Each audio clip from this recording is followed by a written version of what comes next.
On va pouvoir débuter ce petit déjeuner très matinal, encore une fois. Merci d'être avec nous aujourd'hui. Avant toute chose, même si cet événement est virtuel, nous rejoignons cet appel de différents lieux à travers ce qu'on appelle maintenant le Canada. Donc, je vous rejoins personnellement de Tiohtià:ke, ou communément connu sous le nom de Montréal. C'est un lieu qui a longtemps servi de lieu de rencontre et d'échange entre les peuples autochtones, y compris les nations Haudenosaunee et Anishinaabe. Donc, par la présente, nous tenons à honorer, reconnaître et respecter ces nations à titre de gardiennes traditionnelles des terres et de l'eau, sur lesquelles je vous rejoins personnellement aujourd'hui. Et je tiens à les remercier pour leur hospitalité qui me permet de me rejoindre à vous dans de bonnes conditions. Merci à tous et à toutes d'être ici. Tout d'abord, nous souhaitons remercier nos commanditaires et les organismes partenaires des dialogues qui ont permis l'organisation de ce bel événement. Les dialogues pour le climat, c'est 2 semaines de rencontres intersectorielles qui coïncident avec les dates de la COP. Les dialogues offrent une plateforme vraiment propice aux échanges et à l'apprentissage, que ce soit sur des sujets relatifs au COP ou sur des enjeux environnementaux québécois et canadiens. Pour accéder à l'ensemble de nos autres panels, je vais vous mettre le lien dans le chat, donc vous pourrez avoir accès à ça. Tiens à mentionner que cet événement est enregistré. Donc, si vous n'êtes pas confortable avec ça, je vous invite à ne pas forcément ouvrir votre micro. Et au niveau des questions que vous pouvez les poser dans le chat sans problème tout au long du panel. Par contre, à la fin, on aura une période de questions, puis vous pourrez évidemment lever la main, puis je pourrai vous permettre de parler en activant votre micro. Donc, sans plus tarder, je laisse la parole à nos panélistes. Certaines d'entre elles sont à Dubaï et je laisserai Gaïa Fèvre, responsable des politiques internationales au réseau Action Climat France, qui sera notre animatrice pour ce panel. Donc, merci d'être là avec nous. Bonjour à tous et à toutes, j'espère que vous allez bien. C'est un plaisir de vous rejoindre ce matin et en fin de journée pour nous à Dubaï. Et la conversation va porter bien entendu sur les énergies fossiles qui sont au cœur des échanges ici à la COP. Et pour ce faire, j'ai la chance d'être accompagnée par Caroline Brouillette, qui a un leadership exceptionnel au niveau du CANROC. Je tiens à le souligner. Et nous avons également Éric Pinault avec nous, qui est professeur au département de sociologie de l'UQAM, membre de la chaire de recherche de l'UQAM sur la transition écologique, de l'Institut des sciences de l'environnement et chercheur associé de l'IRIS. Donc, on devrait pouvoir parler de ce qui se passe à la COP concrètement, à savoir quand on parle du package énergie, qu'est-ce que ça veut dire concrètement, depuis quand on parle d'énergie fossile. Le fait est que justement, on a mis un peu de temps à réussir à intégrer le mot dans les décisions finales des COP. On reviendra un petit peu là-dessus. La nature de la présidence qui a donné un petit peu un coup d'accélérateur, je dirais, au sujet. Le fait qu'il n'y a pas seulement la société civile qui est présente, mais il y a également beaucoup de lobbyistes, 4 fois plus que la dernière COP. Et bien sûr, on fera un petit focus sur le Canada, qui justement, Caro vous expliquera pourquoi on porte tous cette casquette à la COP. Voilà, donc si vous en êtes d'accord, on va y aller et je propose à Caroline qui nous explique un petit peu en fait où est-ce qu'on en est dans les négociations autour des enjeux fossiles. Et je sais que tu dois courir à une autre réunion, donc on va faire ça le plus rapidement possible. Désolée, enjeu technique. Merci Gaïa, merci tout le monde et désolée pour le chaos. Je pense que c'est un petit peu un chaos qui est représentatif de ce qu'on vit dans les COP. Alors, ça vous donne au moins un petit goût de ce qui se passe sur le terrain. Donc, aujourd'hui, c'est la journée de repos. On aborde la semaine 2 demain. La semaine 1 vient de se conclure. Et je pense que c'est important de nommer un peu en construisant sur ce que Gaïa disait, qu'on est vraiment à un point d'inflexion historique, mais c'est un point d'inflexion qui est au sein d'un paradoxe, en fait, par rapport à cette COP. Et donc, d'une part, on est à la COP où la capture du secteur des énergies fossiles sur le processus n'a jamais été aussi visible. On a parlé des 2400 lobbyistes qui ont été enregistrés cette année. C'est vraiment un chiffre record. Il y a aussi, bien entendu, le conflit d'intérêts de la présidence, qui est aussi le PDG d'une compagnie pétrolière nationale. Mais en même temps, l'autre côté de ce paradoxe, c'est qu'on n'a jamais été aussi près mondialement à avoir une entente sur la sortie des énergies fossiles. L'année dernière, en Égypte, il y avait plus de 80 pays en langage de la Convention cadre des Nations unies qui s'étaient prononcés en faveur de cette sortie des énergies fossiles, incluant le Canada in extremis à la dernière minute. Cette année, c'est plus de 106 pays la semaine passée qui ont sorti une déclaration sur un phase down. Mais quand même, je pense que c'est important, surtout en tant que mouvement, de se dire que c'est un progrès jamais vu. On a des options en ce moment dans le texte du bilan mondial sur la sortie des énergies fossiles par rapport à une sortie juste et planifiée, orderly. Peut-être le orderly, c'est un peu plus difficile à traduire. Également, la question d'un phase down des énergies fossiles. Donc, est-ce que c'est suffisant? Non, mais c'est du jamais vu d'un point de vue historique et on est à une 28e COP. Donc, ces deux éléments combinés ensemble, c'est ça qui crée ce point d'inflexion historique et c'est vraiment à travers la prochaine semaine que ça va se jouer. Justement, on est ici avec nos collègues de la société civile internationale. Vous ne les voyez pas, mais il y a des groupes de travail à notre gauche et à notre droite pour discuter de comment on va focusser nos actions au cours de la semaine 2, travailler avec les parties qui sont les plus ambitieuses, les parties récalcitrantes. Je pense notamment à l'Arabie saoudite hier, qui était un peu en train de tout faire dérailler à cause de sa frustration par rapport à la question de la sortie des énergies fossiles qui est dans le texte du bilan mondial. Donc, je vais peut-être m'arrêter là pour l'instant, Gaïa, si ça te va. Mais c'est un petit peu où on en est. Et là, le rythme va vraiment s'accélérer parce que c'est des ministres qui prennent le bâton demain, donc qui vont s'attaquer aux questions plus politiques que les négociateurs, eux, ne peuvent répondre ne peuvent résoudre à leur niveau. Merci beaucoup, Caro. J'ajouterais aussi que quand on parle du paquet énergie, on parle pas seulement des énergies fossiles et du phase-out, on parle également du phase-in, notamment sur le triplement des capacités de renouvelables d'ici 2030, et on parle également du doublement de l'efficacité énergétique. Ce qu'il faut comprendre, c'est que tout ça, ça doit être soutenu par des moyens financiers parce que ça doit être juste. On ne peut pas, les pays les plus responsables ne peuvent pas dire OK, on va à fond vers l'efficacité et le renouvelable sans mettre les moyens sur la table pour que ce soit accepté pour que les pays puissent faire leur transition. Ça, c'est la première chose. Et autre chose que j'ajouterais, c'est tout ce qui a trait aux subventions aux énergies fossiles. Parce que vous n'êtes pas sans savoir que le FMI nous disait avant de partir en 2022, c'était plus de 7,1% du PIB mondial, 7 000 milliards de dollars qui allaient toujours en fait sous forme de subventions aux énergies fossiles. Donc on a vraiment besoin de cet argent, on a vraiment besoin que l'argent aille au bon endroit. Donc c'est aussi des éléments de discussion et des éléments de justice. Parce que quand on parle de finances, finalement, on parle de justice et c'est un élément important à avoir en tête parce que ça doit soutenir tout ce paquet ambitieux énergie. Merci beaucoup, Caro, pour le volet un peu international. Maintenant, j'aimerais me tourner vers Eric et aller vers toi un peu plus sur vraiment le concept de transition juste. Comment il se met en place, comment il se concrétise, autant sur le process que le résultat. Quand on parle de transition juste, je pense que c'est des éléments à avoir en tête. Oui, ben, à l'origine, le concept de transition juste était un concept national. Hein. C'est un concept interne et qui émergeait autour des enjeux des travailleurs et travailleuses du secteur des énergies fossiles qui étaient pour être impactés par la lutte au changement climatique. Donc, de cette conception très étroite, s'est élargie après ça encore autour de la notion de travailleur, travailleuse. C'était l'idée de manière plus générale dans l'économie à mesure qu'on faisait des transformations pour décarboner. C'était pour avoir des impacts en termes d'emploi, en termes de revenus.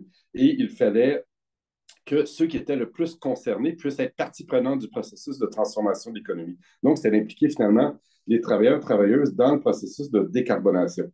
Ça, c'est une conception très nationale, mais il y a une deuxième conception qui est internationale et qui part du fait que les émissions ont surtout été faites par les pays développés ou les pays les plus avancés sur le plan de l'économie mondiale. Il y a une dette historique de carbone que ces pays ont accumulée. vis-à-vis de d'autres pays qui, eux, ont pu contribuer aux émissions globales et donc au changement climatique, mais qui sont les premiers impactés. On pense aux pays africains, aux nations insulaires. Et donc, il y a là, la transition juste se pose différemment. C'est l'idée qu'il devrait y avoir une compensation, un mécanisme de soutien des pays qui ont accumulé une dette écologique envers la planète, qui devrait se manifester par un transfert de revenus vers les pays qui ont besoin d'être accompagnés dans une transition puisqu'ils n'ont peut-être pas les moyens. À travers tout ça, jouent, je dirais, des pays intermédiaires, les BRICS, les pays producteurs de pétrole, qui, eux, sont ni très pauvres, ni je dirais, avec des économies très diversifiées, donc sont extrêmement dépendants des énergies fossiles pour le maintien d'un mode de développement qui est quand même assez prospère, hein, quand on pense aux pays producteurs comme l'Arabie saoudite, mais aussi la Russie qui dépend énormément de ses revenus. Et là, il y a vraiment l'enjeu géopolitique. Comment ces pays-là ne demandent pas tant de l'aide que le droit d'extraire et le droit d'exporter. Et là, l'enjeu, et même le Canada, parfois, est dans cette logique du droit d'extraire, du droit d'exporter. Alors, nous, on se vante en disant qu'on a des énergies fossiles plus éthiques, plus propres qu'ailleurs, mais ce droit à l'extraction et à l'exportation, à partir d'une compréhension là, c'est Scope 2, là, donc c'est des émissions dans mon arrière-cour, mais où ça va être brûlé, ce n'est pas mon problème. Ils régleront ça là-bas. Ça l'engendre après ça, je dirais, une autre manière de comprendre la transition. Et la notion de justice, elle va être évoquée, mais un peu de manière, je dirais, comment dire ça, là? Je dirais que ça n'aide pas dans ces contextes-là.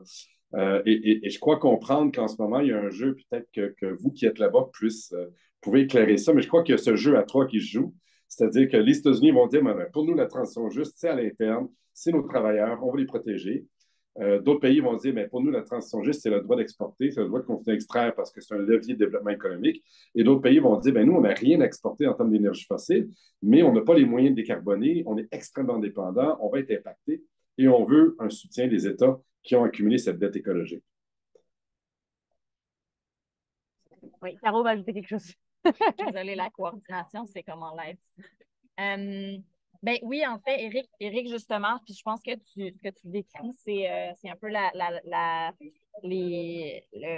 logique de négociation qu'on voit dans la salle sur le programme de travail sur la transition juste.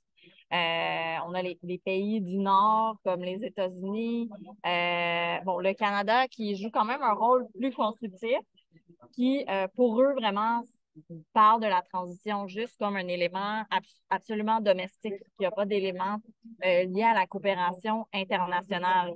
Mais alors, la question se pose, pourquoi on en discute dans le cadre de négociations internationales?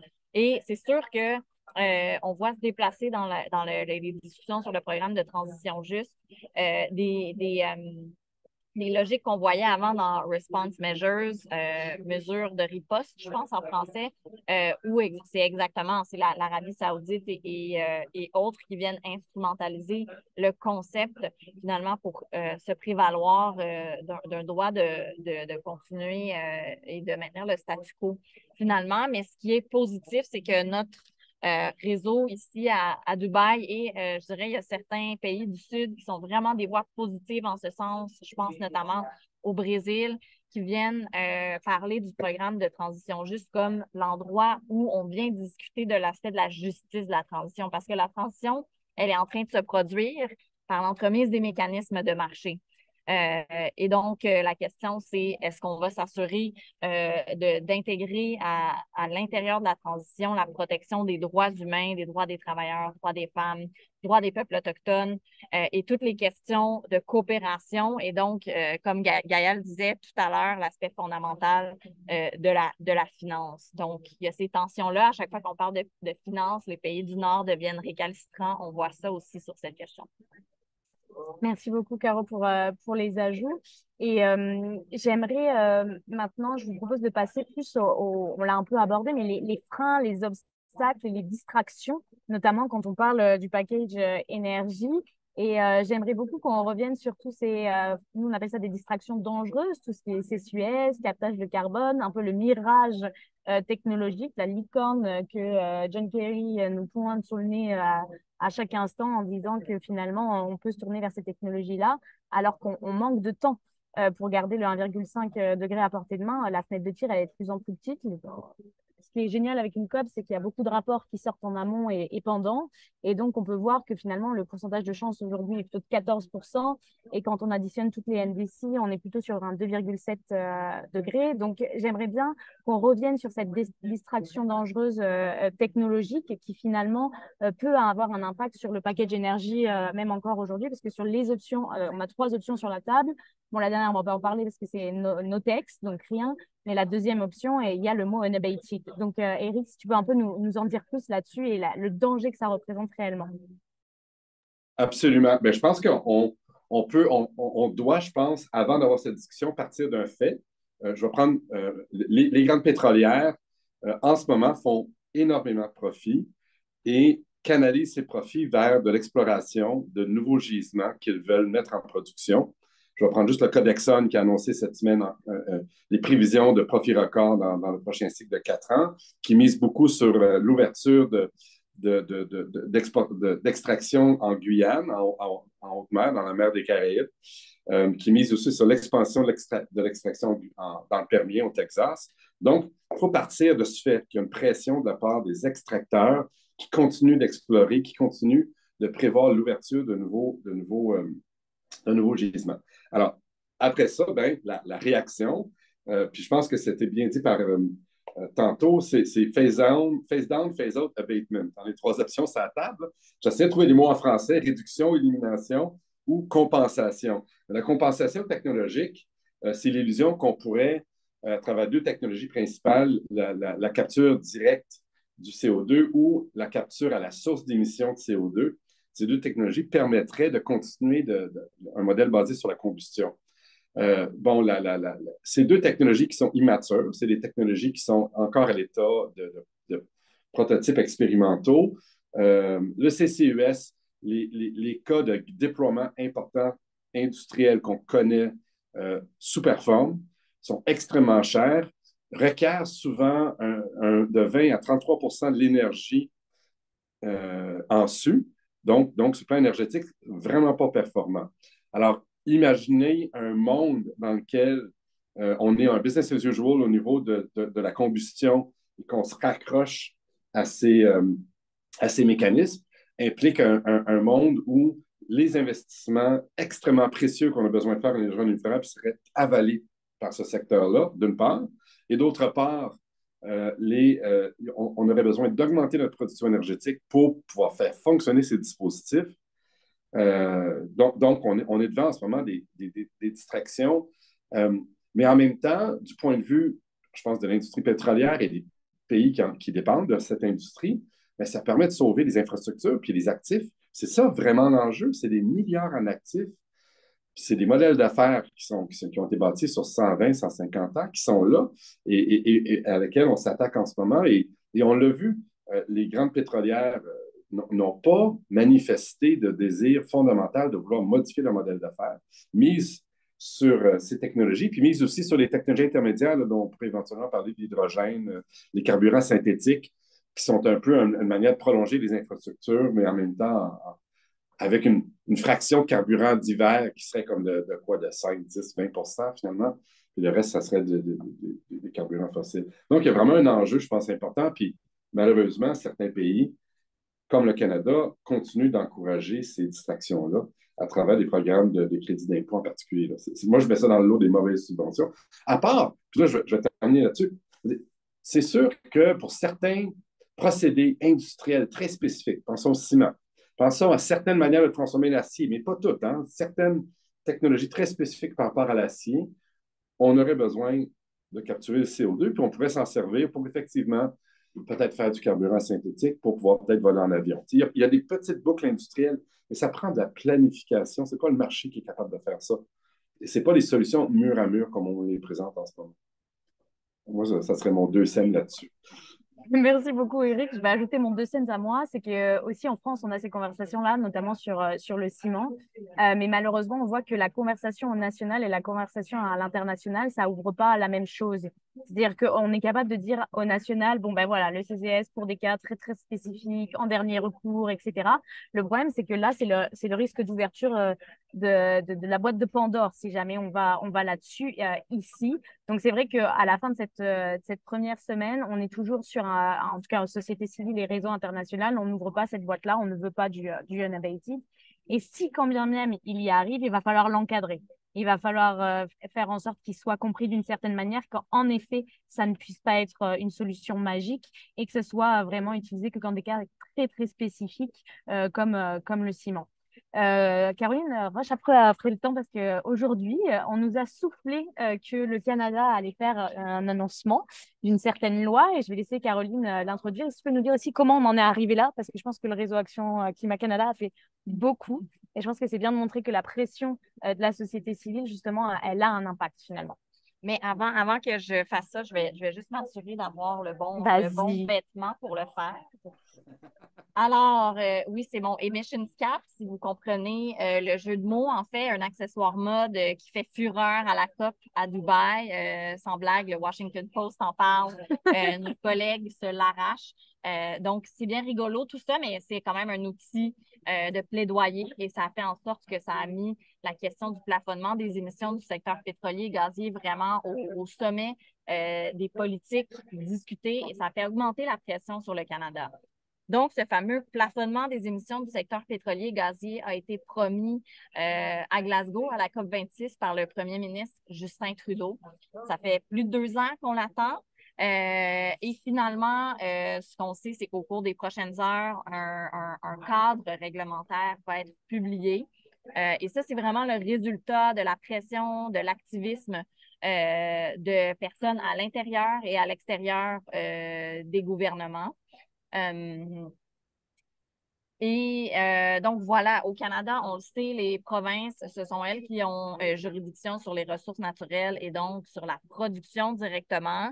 Le gouvernement vient utiliser un peu les outils qu'il a, puis on sait par l'entremise de la Cour suprême qu'il a juridiction sur les émissions de gaz à effet de serre et donc c'est à elle qu'il vient s'attaquer, mais c'est vraiment la première fois que le gouvernement va enfin ne pas laisser, pardon, lapsus, ne pas laisser ce secteur qui est responsable du fait que le Canada a raté ses cibles climatiques jusqu'à maintenant. C'est une façon de pointer cette industrie du doigt et enfin s'attaquer à l'éléphant dans la pièce des politiques climatiques canadiennes.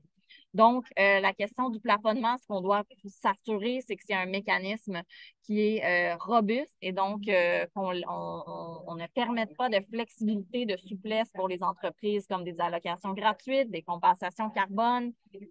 Éric parlait de ces fausses solutions, de ces fausses bonnes idées. Malheureusement, je pense qu'on va en voir un petit peu dans le cadre réglementaire. Il y a également la question de la cible, de l'ambition de la cible. On veut que ce secteur fasse enfin sa juste part de l'effort national du Canada, hein, parce que pendant que le pétrole et le gaz augmentaient ses émissions de 88 depuis 90, les autres secteurs de l'économie, les autres travailleurs, les autres consommateurs étaient, eux, en train de réduire leurs émissions. Et donc, la rigueur, l'ambition de la cible va être fondamentale. Et finalement, la question des délais. On ne peut plus attendre. Là, on a un cadre réglementaire, mais ce n'est pas la réglementation. Et on demande au gouvernement d'accélérer le pas pour serrer la vis à ces entreprises et de déposer ces réglementations en février. Je m'excuse, mon cerveau est en mode top, donc un peu fatigué. Donc voilà, au plus tard en février, parce qu'on le sait, sinon ça ouvre la porte à l'industrie fossile et à ses alliés politiques, pour ne pas nommer Daniel Smith, entre autres, de continuer à faire dérailler finalement le processus et ça s'inscrit dans le même pattern, si on veut, de lobby finalement pour retarder l'action climatique. Est-ce que tu as un conseil d'ici février de ce qui est possible de faire en termes de pression? Je pense que collectivement, on a vraiment augmenté le volume sur cette campagne au cours des derniers mois. On se rappelle aussi, collectivement, on avait mis la pression, ce qui avait résulté à ce que le premier ministre Justin Trudeau, lors du sommet de l'ambition climatique à New York, avait finalement dit oui, on va publier ce cadre réglementaire d'ici la fin de l'année. Mais il faut continuer à travailler ensemble. C'est sûr que le réseau Action Climat, on va partager l'information, comment s'engager dans les campagnes, mais j'invite vraiment à tout le monde à mettre la pression particulièrement sur vos députés. On le sait, les députés du Québec jouent un rôle vraiment important, particulièrement dans le contexte politique présentement avec les élections qui vont qui rôdent aux alentours, pour le dire comme ça. Et donc, voilà, peut-être que c'est ça que je dirais. La démocratie, ça ne se joue pas juste quand on vote, mais ça se joue à chaque jour quand on signale à nos élus comme citoyens quelles sont nos attentes envers eux. Merci Caro. Bon, bah, Caro, comme vous l'aurez compris, elle a beaucoup d'interviews à donner et elle a beaucoup de réunions à faire, donc elle va devoir nous quitter. Merci beaucoup pour tous les ajouts. Et puis, je te retrouve à tout à l'heure. Oui, merci tout le monde. Désolée pour ça. Au revoir. Et je veux bien que tu rendes ma casquette. Je vais donner la casquette à Gaïa parce que, comme vous le savez, c'est très convoité. Elle veut Exactement, je s'assurer ne veux pas la perdre. Elle veut s'assurer de pas la perdre. Merci tout le monde. Au revoir. Au revoir. Merci beaucoup. C'est beau, Caro. Oui, parce que là, comme vous pouvez l'imaginer, en fait, on est vraiment dans le tournant vers cette deuxième semaine. Donc voilà, tous les groupes de travail du CAN se retrouvent et en même temps, les journalistes, notamment canadiens, cherchent à avoir beaucoup d'informations sur la sortie de cette loi. Et du coup, Caro a un gros travail aussi de vulgarisation pour expliquer concrètement qu'est-ce qu'il y a à l'intérieur, qu'est-ce qu'il n'y a pas, etc. Donc c'est pour ça qu'on excusera son absence. Donc Eric, nous allons finir en duo notre petit déjeuner. Mais du coup, j'aimerais en profiter peut-être pour faire un focus Québec. Oui. Parce que est-ce que tu as suivi tout ce qui s'est passé autour de Boga et notamment le rôle que le Québec y joue? Et ça, c'était aussi intéressant, je pense, d'aller sur ce terrain-là. Et j'ajouterais aussi que pour la première fois, il y a un pays africain qui a rejoint Boga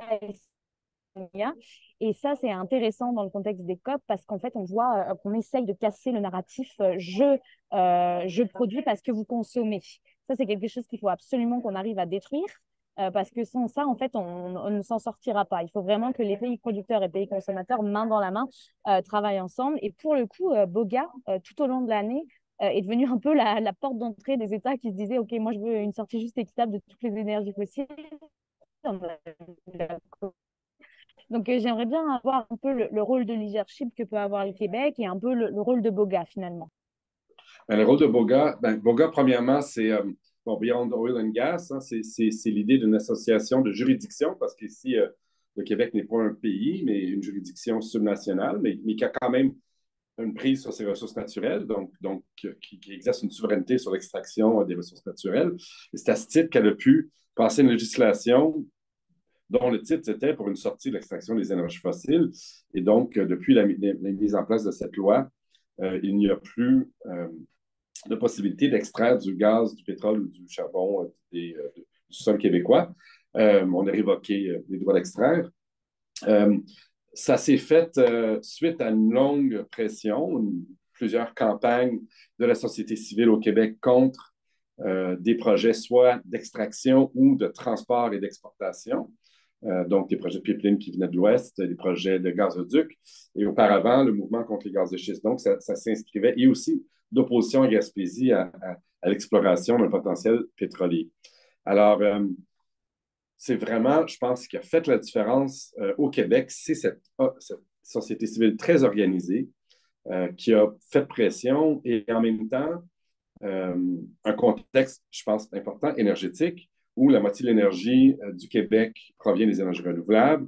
On a des gisements quand même, on a des gisements conséquents de gaz de schiste, mais on n'avait pas d'historique d'extraction, on n'a pas d'industrie historique ici au Québec. Et donc, ça facilitait la mesure. En même temps, une fois que cette mesure-là est faite, ben, la contrepartie, et c'est maintenant où le débat est au Québec, c'est un plan de transition. C'est une mobilisation euh, de la société pour envisager une décarbonation de son économie. Alors, je dirais que le débat au Québec maintenant est passé de ce côté-là, avec la publication par Hydro-Québec d'un plan d'action 2035 qui nous montre un premier scénario. Je ne pense pas que ça va être le seul qu'on va voir, mais un premier scénario de décarbonation presque intégrale de l'économie québécoise et d'électrification. Donc, je dirais donc l'utilité du BOGA est double. C'est d'étendre les no-drill zones, les endroits sur la planète où on ne pourra plus extraire, d'une part. Et d'autre part, c'est aussi pour les pays qui font le saut, ben, il faut après ça, si on n'extrait pas, pas sur son propre sol, on n'a pas exporté la contrainte ailleurs. On doit envisager sérieusement une décarbonation. Je pense que c'est ça l'intérêt de BOGA. C'est ce double mouvement. Merci beaucoup, Eric. Je profite pour répondre à Papé Ousmane qui me posait la question dans le chat, est-ce que des pays ont imposé l'interdiction des voitures thermiques d'ici des années? Je pense. Du coup, on cible le 2035, la fin des véhicules thermiques, et ce qui permet aussi de faire le lien avec la nécessité d'avoir des dates précises sur la fin de l'utilisation de certaines énergies, que ce soit le charbon, le gaz et le pétrole. Et pour le coup, il va falloir une approche différenciée selon les États, ça c'est certain. Merci beaucoup, Eric, en tout cas, pour tous les apports autour de BOGA et le rôle qu'il va pouvoir jouer. Moi, je me demandais également au Québec, selon toi, quand on parle de mettre en œuvre la transition juste et le dialogue qu'il est important de mettre en place pour s'assurer justement que toutes les personnes qui sont concernées soient impliquées, est-ce que tu pourrais nous en dire un peu plus sur ce volet-là, notamment avec la vision Québec voit comme opportunité et possiblement frein? Oui, absolument. Au Québec, donc, il y a ce mouvement qui a lutté contre l'expansion des projets d'énergie fossile, qui est un mouvement historique assez important, qui réunissait, et c'est ça la particularité du mouvement au Québec. Oui, on avait les groupes environnementaux, les mouvements citoyens sur le terrain, mais on avait aussi le mouvement syndical. Et donc, le mouvement syndical qui, lui, portait ce projet de transition juste, euh, avec la définition très proche là, du Bureau international du travail, de l'Organisation internationale du travail, excusez-moi, de l'OIT. Et donc, ça a donné lieu, on appelle ça le Front commun sur la transition énergétique. Donc, ce front intervient dans les débats énergétiques depuis une bonne dizaine d'années. Et on a donc un débat de société. En même temps, le gouvernement québécois, devant, je pense, la robustesse du consensus qu'il faut sortir des énergies fossiles assez rapidement, qu'on a cette date butoir du 2035 pour les véhicules, par exemple, qu'on a un potentiel d'électrification, le gouvernement s'engage dans des gestes sous la forme d'investissement, sous la forme de soutien à l'émergence d'industrie, dans des gestes qui font la promotion d'une économie décarbonée. Par contre, là où je crois le bas blesse au Québec, c'est que c'est dans une optique plan d'affaires. On a l'impression que le gouvernement au Québec voit la transition plutôt comme des opportunités d'affaires que comme vraiment une transformation profonde des rapports sociaux, de la manière de consommer de produits qui doit être planifiée et qui demande de l'adhésion sociale, de l'adhésion pour pouvoir embarquer les gens dans une telle transformation. Ce n'est pas du tout la manière dont le gouvernement actuel envisage la transition. C'est vraiment comme des opportunités très ponctuelles d'affaires, telle usine de batterie, tel gisement éolien qu'on va faire convertir en hydrogène vert, par exemple. Donc, c'est des filières de développement. Et l'autre particularité de la manière dont en ce moment ça se dessine au Québec, c'est que c'est beaucoup à travers l'attraction d'investisseurs étrangers. Donc, on s'en va par exemple à la COP. On est présent à la COP. Le Québec est présent à la COP, mais beaucoup pour attirer des investisseurs étrangers. Plutôt que de planifier la transformation de l'économie. Hydro-Québec, cet automne, je viens d'en parler, a produit un plan d'action 2035 à la demande du gouvernement, qui est un premier scénario de planification intégrale. Et là, ça fait du bien d'avoir ce document-là. En même temps, le document est jugé problématique à bien des égards On constate que l'effort en termes d'efficacité n'est pas vraiment au rendez-vous. Il n'y a pas vraiment de mesures fortes de sobriété. On mise sur une expansion, même une augmentation de la production d'électricité pour développer le secteur des technologies vertes. Et ça requiert l'armachement de nouvelles rivières, la construction de nouveaux barrages dans un délai temporel très court et avec des investissements massifs. Là, on parle de centaines de milliards. Moi, je prends ce document-là d'Hydro-Québec et je pense que le mouvement le prend comme un premier scénario, mais il en faudrait d'autres. Et ça, c'est le défi. Ça va être à la société civile de forcer le gouvernement d'ouvrir le débat démocratique, de nous donner un forum non partisan qui est à l'extérieur donc des commissions de l'Assemblée nationale, un forum où on va pouvoir avoir cette discussion, cette grande discussion sur notre avenir énergétique. On a eu une consultation au printemps, mais c'était une consultation essentiellement d'experts et ça visait juste à voir les paramètres de la transition. Cet été, on a eu un sondage un peu n'importe quoi là, que le gouvernement nous a fait, c'est un questionnaire en ligne. Là, ce qu'on a besoin, c'est vraiment un forum. Et c'est une demande qui vient. Il y a eu un manifeste pour l'avenir énergétique du Québec qui a été publié, signé par à peu près 80 organisations, des universitaires comme moi. Moi, je l'ai endossé. J'ai contribué à l'écrire, en fait. Donc, et on demande un débat de société. Nous, on est dans ce document porteur d'une certaine vision de l'avenir énergétique du Québec, basé sur les principes de la transition juste, les principes de la sobriété forte, les principes de soutenabilité forte, mais c'est une vision. On est prêt à entendre d'autres visions, mais ce qu'on veut, c'est un forum où on peut avoir ces discussions et un forum où les paramètres de la discussion sont informés par la science plutôt que par l'opinion ou par les plans d'affaires des multinationales qui veulent venir ici. C'est ça un peu l'état de la discussion, je dirais, au Québec en ce moment. Et merci beaucoup, Eric. Ça fait pas mal le point avec l'état de la discussion ici aussi, où on a besoin d'adresser l'éléphant dans la pièce, basé en sciences pour ça. J'aimerais ouvrir un peu à une période de questions, s'il y en a dans la salle. Je pense que vous pouvez lever la main, peut-être ouvrir votre caméra. Je ne sais pas trop comment ça fonctionne au niveau des aspects Oui, c'est ça. logistiques, mais n'hésitez pas, en tout cas. Marie, ça marche. Vous levez la main, puis moi je vous permettrai la parole. Sinon, vous pouvez poser toujours vos questions dans le chat, puis on va les lire et on va y répondre avec les panélistes. Donc, Et ne soyez pas timide. Et je vise Jennifer parce que je te reconnais. Je te vois, sache, dans la liste des participants et participantes. Cyril aussi, je te vois.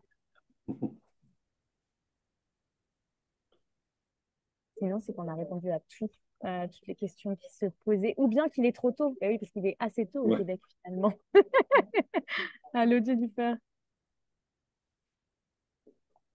Je ne vois pas de main se lever. Donc, ah, si, ça y est. Un, si, un. Coucou.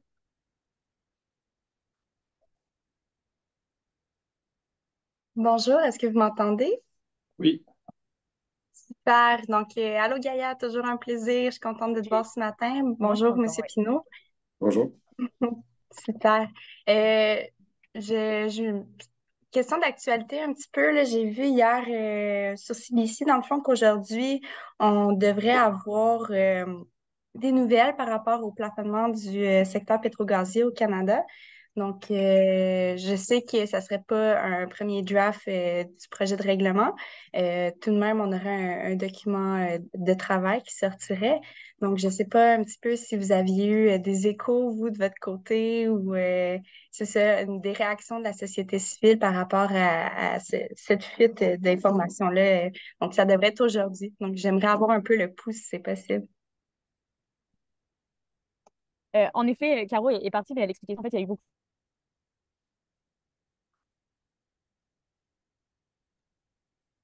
Ah, ça a coupé Gaïa.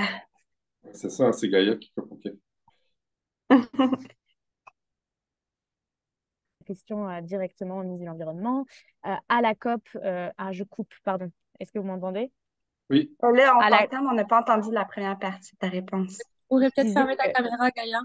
ouais, Et je disais que Caro, qui nous a quittés, expliquait ça en introduction. Il y a une promesse qui a été faite il y a 2 ans, et après, il y a eu une grosse pression du côté de la société civile, notamment québécoise et canadienne, sur le fait qu'il faut délivrer, qu'il faut sortir le texte. À la COP, il y a aussi eu beaucoup de mobilisation en utilisant des outils variés, notamment la casquette avec marqué émission. Le fait est que oui, en effet, normalement, il devrait annonce aujourd'hui c'est pour ça que Caroline nous a quittés, c'est parce que les médias veulent aussi en savoir un peu plus et normalement on devrait avoir des éléments. Donc ce que je vous invite à faire, c'est en effet de suivre ça de près bientôt. Merci Gaïa. Oui, en effet, je me suis connectée durant la 10 secondes demi-heure, donc j'ai manqué cette première portion. Donc, merci beaucoup. Peut-être juste un petit mot là-dessus que moi, je pourrais rajouter. Moi, il y a des affaires que je vais surveiller puis Caroline les a soulignées tantôt. Je pense que c'est important de les rappeler. Euh, bon, le délai de mise en œuvre, oui, OK. La cible, bon, la hauteur du plafond. Est-ce que c'est un plafond qui baisse ou est-ce que c'est un plafond qui est fixe? Ça va être important. Le mécanisme de compensation, est-ce qu'il y en a? Sous quelle forme? J'imagine qu'il va en avoir, mais bon, est-ce que c'est des compensations réelles? C'est-à-dire qu'on doit effectivement éliminer une tonne de CO2 pour pouvoir compenser, ou est-ce que c'est une compensation qui est purement financière, où on paye dans un fonds? Et là, ça pose toute la question après à quoi va servir ce fonds. Et finalement, à quoi va servir les revenus que va générer le système de plafonnement, parce que si on va vers un système de plafonnement comme on connaît dans les marchés de carbone, ça va générer des revenus. Est-ce que ça va être détourné vers des distractions comme justement la capture séquestration de carbone, ou est-ce que ça va aller dans le financement du déploiement des énergies excusez-moi, renouvelables?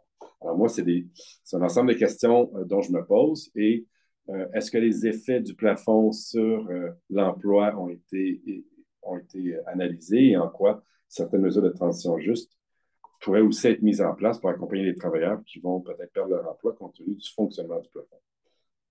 Oui, dernier élément aussi, est-ce qu'on va pouvoir exporter nos compensations? C'est-à-dire, est-ce que finalement, on va pouvoir, parce que je sais qu'en ce moment, puis je suis sûr, Gaïa, que vous le voyez, il y a beaucoup de hype aussi en ce moment à cette COP autour de l'idée qu'on pourrait avoir un marché international de crédit carbone, qu'on pourrait avoir certains pays qui sont tentés d'ouvrir leur territoire pour se servir de puits de carbone et de monétiser ces compensations. Donc, est-ce que ça va rentrer dans le système?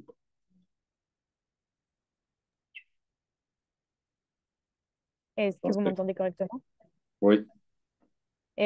Oui, tu pointes problématique qui prend plus autour de cette COP, c'est tout ce qui a trait en effet à ce marché carbone international, les marchés carbone volontaires également, tout ce qui a trait autour de l'article 6.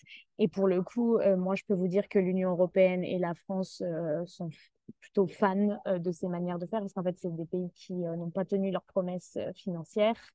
Et qui cherchent des voies de sortie en fait sur comment faire en utilisant toujours le marché pour répondre aux besoins financiers liés aux impacts des changements climatiques. Mais en soi, nous, encore une fois, on est très, très vigilants sur les dangers que ça représente et le fait que ça devienne un droit pollué et qu'il y ait une approche aussi qui soit très, très coloniale, parce qu'en fait, on impose on impose ce marché carbone, on impose encore une nouvelle fois nos règles.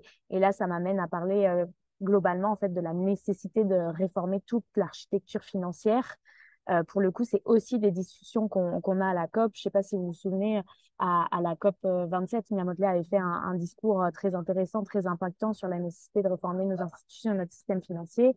Il y a eu en juin à Paris un sommet pour un nouveau pacte financier mondial, rien que ça. Et on retrouve beaucoup d'éléments en lien avec le marché carbone. Donc oui, il va falloir être extrêmement vigilant sur la place que vont prendre ces marchés-là et la place qu'ils prennent déjà en effet.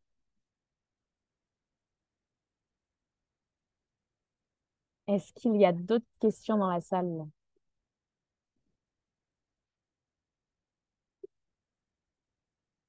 Et je ne vois pas de nouvelles questions.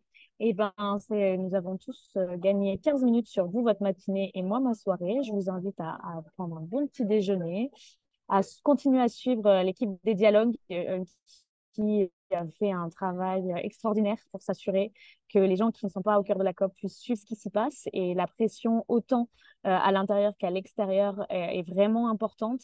La présidence aussi est très sensible à tout ce qui a trait à la communication, comme vous avez pu le voir lors des dernières, on va dire, super scoops qui sont sortis dans le Guardian, comme quoi on avait une présidence qui ne suivait pas la science, qui a été contrainte de faire une conférence de presse sur le sujet. Donc voilà, on a vraiment besoin de toutes les forces, autant à l'intérieur qu'à l'extérieur. Et je vous remercie d'avoir été avec nous aujourd'hui et je vous souhaite une belle journée à tous et à toutes. Merci Gaïa. Passe une belle soirée pour toi, hein, plutôt. Ouais. Merci beaucoup. Bye bye. Merci beaucoup à tout le monde. Je vous invite évidemment à répondre au sondage qui va être mis dans le chat. Et je vous remercie. Je vous vois à midi pour le panel sur la mobilisation. Merci.